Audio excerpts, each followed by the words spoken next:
महाराष्ट्रासाठी आज काळा दिवस म्हणता येईल, कारण राज्याचे उपमुख्यमंत्री आणि आपल्या सगळ्यांचे म्हणजेच महाराष्ट्राचे दादा अजित पवार आज आपल्यासोबत नाही आहेत. प्रशासनावरती वचक, प्रत्येक क्षेत्रातील गाढा अभ्यास आणि राजकीय क्षेत्रावरती प्रभाव टाकणारा चेहरा म्हणजे राज्याचे उपमुख्यमंत्री अजित पवार. दादांची भाषाशैली आणि काम करण्याच्या पद्धतीमुळे अनेक प्रशासनातील अधिकाऱ्यांना अजितदादांची भुरळ असायची. त्यांच्या स्पष्ट आणि जलद निर्णय क्षमतेमुळे अनेक अधिकाऱ्यांच्या मध्ये त्यांच्या बाबतीत एक धाक असायचा. आमदार झाल्यापासून ते उपमुख्यमंत्री असेपर्यंत अजितदादांची काम करण्याची पद्धत तितकीच धाडसी आणि कौतुकाची असायची. संपूर्ण राज्य साखर झोपेत असताना अजितदादा भल्या पहाटे आपला दिनक्रम सुरू करायचे. सकाळी लगबग असायची, पण दादांना मृत्यूने सुद्धा सकाळीच गाठलं. हे फार दुर्दैवी म्हणावं लागेल. जिल्हा परिषद पंचायत समिती याची निवडणुकीची धामधूम सुरू असताना आजपासून खऱ्या अर्थाने प्रचाराला रंगतदार येणार होते.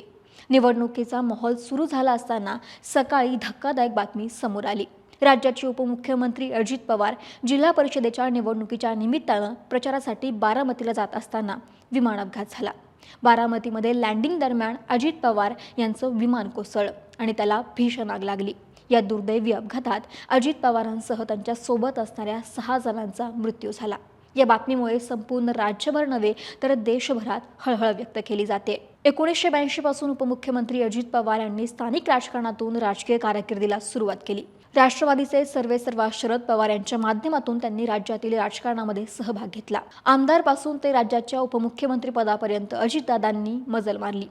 मध्यंतरीच्या काळात राष्ट्रवादीत 2 गट पडल्यानंतर राष्ट्रवादी काँग्रेसची भूमिका तितक्याच ताकदीने उपमुख्यमंत्री अजित पवार यांनी लढवली.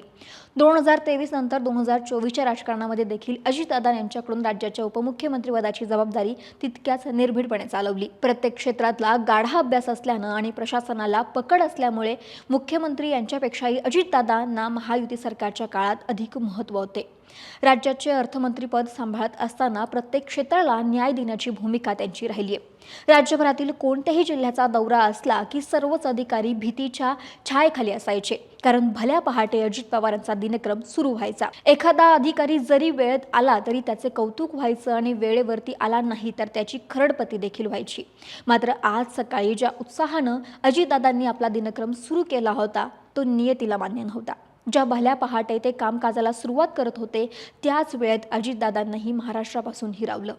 अजितदादांच्या या अकाली निधनाने सगळ्यांनाच तितकाच धक्का बसलाय.